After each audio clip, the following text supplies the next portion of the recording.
O alto consumo de gordura saturada aumenta a taxa de colesterol no sangue, o que está diretamente relacionado a doenças cardiovasculares, obesidade e outras disfunções no organismo. Você costuma observar a quantidade de gordura dos alimentos que consome? Já experimentou algum pão que não tenha gordura? Conhece algum projeto que a substitua por outro ingrediente mais saudável? Eu costumo comer pão só pela manhã, tá? E dificilmente comer de tarde, até porque engorda muito. Como de manhã cedo, quando eu acordo, 1 ou 2 fatias de pão. No dia a dia a gente come bastante pão, na verdade. Eu como pão todos os dias. Totalmente sem gordura? Um pão integral, talvez? Desconheço. Eu compraria. Atualmente eu compro pães integrais de vez em quando. E eu acho que eu experimentaria. Se fosse do meu paladar, eu acho que eu passaria a adquirir, sim. Investiria até para tentar, porque é diferenciado, né? Mas eu investiria até mesmo para eliminar a gordura, pelo mal que ela faz. Eu experimentaria, e se fosse gostoso, daria para botar no bolso, assim, porque na verdade a gente hoje em dia está tentando cada vez mais substituir a alimentação mesmo, assim, pelo menos na minha família, a gente está preferindo gastar dinheiro com comida ao remédio. Seria interessante, porque bastante gente tem problema com o pão, né? Então, que essa parte das gorduras, cortar o pão, então se isso pudesse ser substituído e sem tirar a qualidade do alimento, então seria algo bem bacana, bem legal. Se fosse o gosto bom, assim, parecido com pão normal, sim. A gente tem muito cuidado em não comer gordura, mas eu te confesso que a gente não tem assim, essa gordura ou aquela gordura, essa história de gordura trans, gordura saturada ou não, a gente não foca muito nisso não, no dia a dia. Pode, para mim pode sim, tudo pode ser reaproveitado, até mesmo o óleo é reaproveitado, né? Então acho que o resto também pode ser. Você já pensou em experimentar um pão de forma que não tenha gordura e no seu lugar contenha fibras de casca de laranja? A engenheira de alimentos Liane Stuhl refletiu. No Pesquisa em Pauta de hoje, ela fala sobre o seu trabalho de conclusão de curso, que aborda a utilização de fibras de casca de laranja como substituto de gordura em pão de forma. Confira! Primeiramente, boa tarde, Liana. Gostaria de agradecer por ter aceito o nosso convite em participar do programa Pesquisa em Pauta. Eu gostaria de iniciar nossa conversa te pedindo para falar brevemente sobre a tua trajetória acadêmica. Muito obrigada pelo convite. Bem, eu comecei a minha trajetória acadêmica lá na graduação, acho que foi em 2007, que eu trabalhei no laboratório de vinhos do ICTA, onde eu trabalhei com sucos, trabalhei com vinhos. Depois da graduação, então, depois de 1 ano de formada, eu iniciei o mestrado, também aqui no ICTA, onde eu trabalho hoje, estudo como doutoranda hoje ali no Laboratório de Compostos Bioativos, onde eu também fiz o meu mestrado, então eu concluí o mestrado ali e agora engatei, né, estou fazendo doutorado no mesmo laboratório. De onde surgiu o teu interesse em estudar fibra de casca de laranja como substituto de gordura em pão de forma? Tudo começou com o meu interesse em tentar encontrar alguma forma de dar um destino melhor aos resíduos que a indústria de alimentos produz. E isso começou justamente lá naquele meu primeiro trabalho na iniciação científica, no laboratório de vinhos, onde lá eu percebia a quantidade de resíduo que, por exemplo, o processamento de sucos e vinhos produz, né? Então a gente tem toda aquela casca, aquele bagaço que sobra das uvas, e eu percebi que aquilo ali era subutilizado, era utilizado para produzir o adubo ou a ração animal. Então, quando eu tive que escolher um assunto para trabalhar no meu trabalho de conclusão de curso, a questão dos resíduos sempre sempre fiquei preocupada com essa questão e queria achar alguma forma de destinar. Então, existiam alguns trabalhos ali no instituto que usavam a fibra da casca da laranja como substituto de gordura, mas em outros produtos. Então, já tinha testes em sorvetes. E eu pensei, por que não, então, tentar aplicar num outro produto que usa gordura e que é de consumo diário, como, por exemplo, o pão, né? Então, aí a questão de a fibra da casca da laranja poderia ser, já tinha um trabalho em andamento que pesquisava essa fibra, e aí eu conversei com uma professora ali no instituto, a professora Roberta, que foi minha orientadora, que então foi como a gente deu continuidade para começar com essa pesquisa. Como foi o processo de planejamento experimental do produto? Como foram essas etapas, assim, como foi esse desenvolvimento do projeto? Quando a gente optou por usar a fibra da casca da laranja como um potencial substituto de gordura no pão, tem alguns fatores que a gente tem que considerar, né? Porque a casca da laranja, ela tem um amargor que é próprio dela, e no momento que tu quer retirar um dos componentes do pão, por exemplo, a gordura, a gente quer substituir ele por algum outro componente, é muito difícil tu achar um único elemento que substitua a gordura, porque a gordura no pão ela tem vários atributos, tanto quanto ao sabor, quanto a textura do pão, também na questão do shelf life. Então, para fazer um planejamento dessa pesquisa, a gente tinha que tentar encontrar alguma forma para contrabalancear os possíveis efeitos negativos da retirada da gordura. Então, se a gente retirou a gordura, então a gente ia colocar a fibra da casca da laranja no lugar, mas ainda assim a gente precisava fazer uso de enzimas, que as enzimas já são bastante utilizadas na panificação, também para ajudar a imitar, né, todos aqueles atributos que se perderiam com a retirada da gordura. Então, para realmente substituir no todo o uso da gordura no pão. Então, no planejamento experimental a gente testou diferentes concentrações de fibras e de enzimas também. Então, sempre comparando esse novo pão sem a gordura com outras formulações que contivessem a fibra no lugar e associada ao uso da enzima, que no caso foi a alfa-amilase. Então, quais foram as principais diferenças que vocês perceberam desse pão com fibra de casca de laranja para o pão com gordura? A textura, o sabor, se perdeu alguma coisa e até as questões nutricionais também do pão? Bem, quando a gente testou essas novas formulações, a gente teria que avaliar, então, quais os efeitos dessas alterações, né? Então, uma das formas de avaliar é a questão do volume, que é uma das principais preocupações quando se adiciona fibras. A gente tem a redução, muitas vezes, do volume.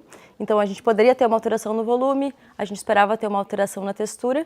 E o que preocupava bastante também era o sabor amargo que a introdução da fibra da casca da laranja poderia trazer, né? Então, a gente fez algumas análises de laboratório mesmo, onde a gente consegue avaliar essas características, né? E também, associado a isso, que é bastante importante, fazer um teste, uma análise sensorial, para ver se o consumidor perceberia essas alterações, né?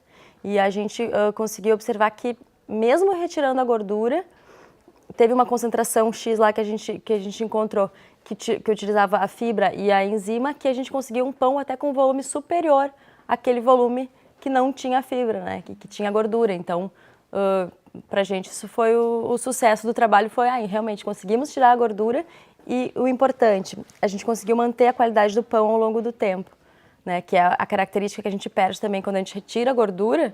Tu pode até fazer um pão gostoso, que fique gostoso no dia de hoje, tu fez o pão, tá novinho, tá ótimo, não tem gordura, que bom, mas daqui a uma semana ele provavelmente já vai ter endurecido, né? E é isso que a gente conseguiu fazer com os testes, avaliar ele ao longo do tempo e percebeu que mesmo sem a gordura, esse pão ficou macio, com uma textura agradável ao longo do tempo. Então, poderia-se dizer que houve uma aceitação do público. E quem foi esse público que provou esse pão?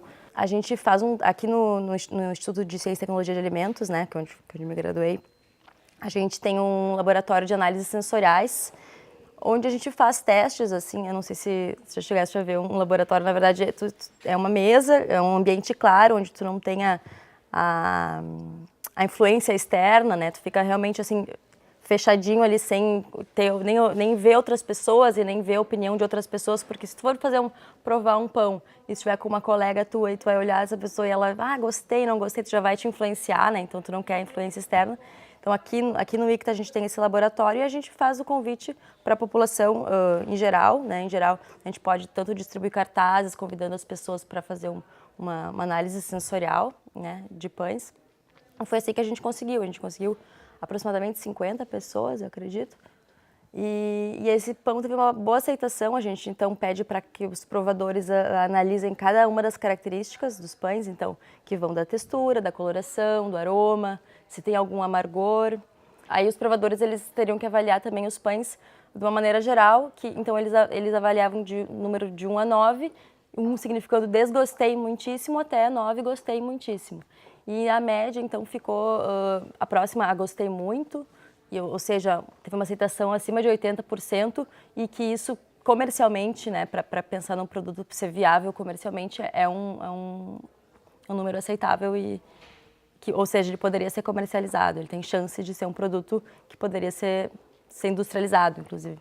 A validade desse pão, ele envelhece mais rápido que o pão que contém gordura, e isso prejudica alguma coisa para o consumidor? Na panificação, o tempo de validade de um pão está intimamente relacionado a questão da perda de umidade desse pão. Tá?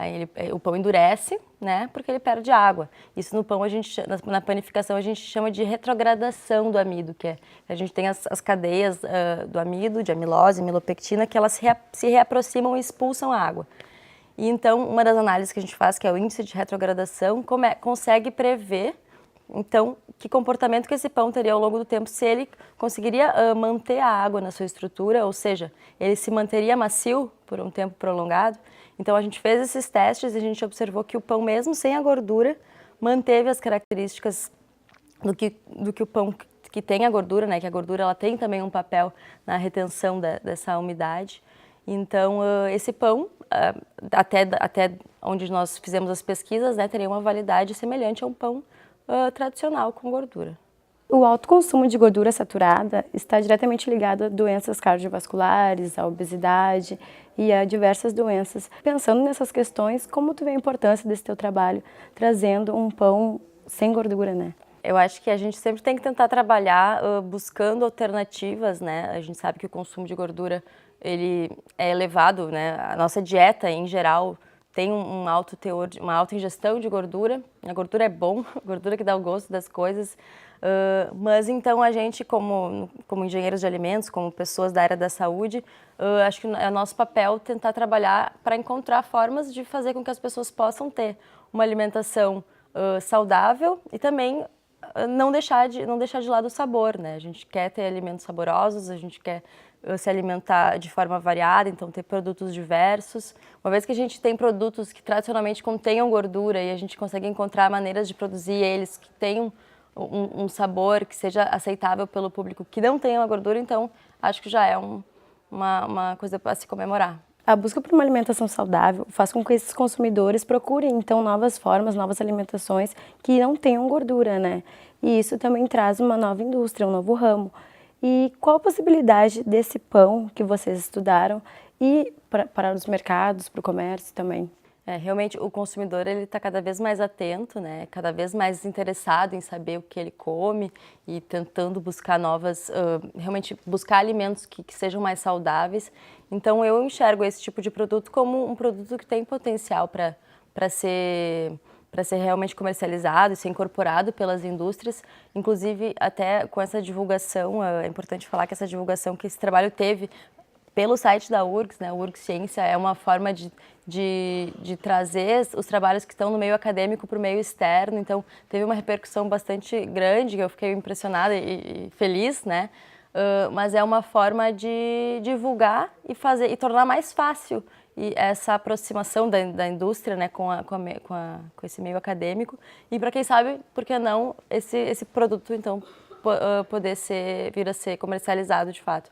Teu trabalho tem sido bastante destacado, servindo até para novos projetos e novos trabalhos também. Como tu vê esse retorno? Uma coisa que eu pensei logo que eu fui convidada, que saiu essa notícia no site da URGS e aí depois estou sendo convidada aqui para conversar com vocês, é que o retorno vem algum dia, né? Faz um tempo já que eu fiz esse trabalho, então é legal ver que as pessoas se interessam por esse tipo de trabalho e eu particularmente acho muito interessante e importante a utilização de resíduos da indústria, então achar o melhor destino para esses resíduos para poder enriquecer alimentos. Então, atualmente eu trabalho no Laboratório de Compostos Bioativos aqui do ICTA, onde a gente tem vários trabalhos nessa linha, então pegando resíduos que são tratados como um resíduo de baixo valor agregado e agregando valor para poder enriquecer outros produtos. A gente tem uma linha de pesquisa que trabalha com a incorporação desses resíduos em embalagens biodegradáveis para alimentos, que também poderiam, então, preservar, dar uma maior vida de prateleira aos alimentos, mesmo sem precisar da aditivação, né?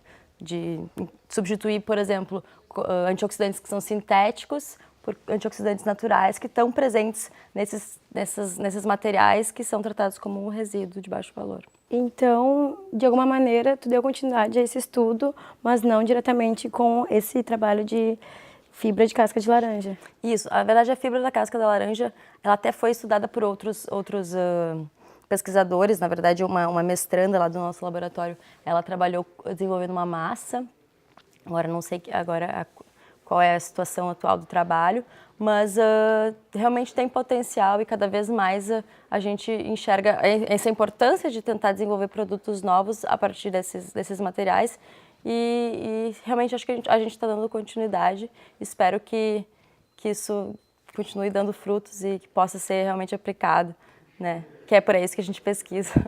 Então, Liana, eu gostaria de agradecer por ter aceito participar do nosso programa Pesquisa em Pauta. Muito obrigada. Agradeço. Obrigada.